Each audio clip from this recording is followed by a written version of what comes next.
दरम्यान उद्धव ठाकरे आणि एकनाथ शिंदे या दोन नेत्यांमध्ये आरोप प्रत्यारोपांच्या फैरी सुरूच आहे। शिवसेनेच्या वर्धापन दिनाच्या दिवशी उद्धव ठाकरे आणि एकनाथ शिंदे यांच्यात असा शाब्दिक सामना रंगला। हिम्मत असेल तर अंगावर या, कम ऑन किल मी असं आव्हान उद्धव ठाकरे यांनी आपल्या भाषणात दिलं। त्यावरनं ठाकरेंना सत्ताधाऱ्यांकडून प्रत्युत्तरही देण्यात आलं। आता मुख्यमंत्र्यांच्या पत्नी अमृता फडणवीस यांनी सुद्धा या मुद्द्यावरनं भाष्य केलंय।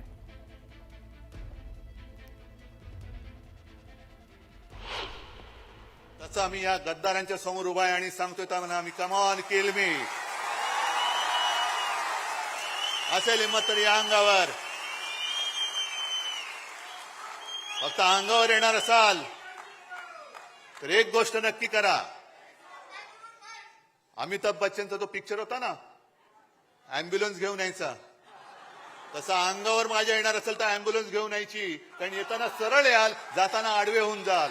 म्हटलेलं आहे की जो शिवसेनेला संपवायचा प्रयत्न करेल त्याला आम्ही कसलाही विचार करायचा काय नाही। म्हणले यावर? आज आंतरराष्ट्रीय योग दिन आहे आणि योग काय सांगतं? योग आहे शांतीचं प्रतीक। कसलाच विचार नाही करायचा। प्रत्येक माणूस किंवा प्रत्येक ऑर्गनायझेशन एक्झिस्ट करणारच आणि आपल्याला असा विचार करायची गरज नाही आहे की आपल्याला कोणी मारेल, किल करेल। हा शांतिप्रिय देश आहे, शांतिप्रिय पार्टी आहे पॉवरमध्ये महाराष्ट्रात, तर सगळे एक्झिस्ट करतील लोकांच्या भल्यासाठी। आणि गेल्या काही दिवसांपासून मनसेचे प्रमुख राज ठाकरे आणि शिवसेना ठाकरे गटाचे प्रमुख उद्धव ठाकरे हे दोघेही एकत्र येतील या चर्चांना उधाण आलंय। मात्र यावरनं संदीप देशपांडेंनी उद्धव ठाकरे आणि राऊतांवरती सवालांच्या फैरी टाकल्या। त्यावर संजय राऊतांनी सुद्धा आपली प्रतिक्रिया दिली। या दोन नेत्यांमध्ये जुगलबंदी कशी रंगली आहे आपण पाहूया।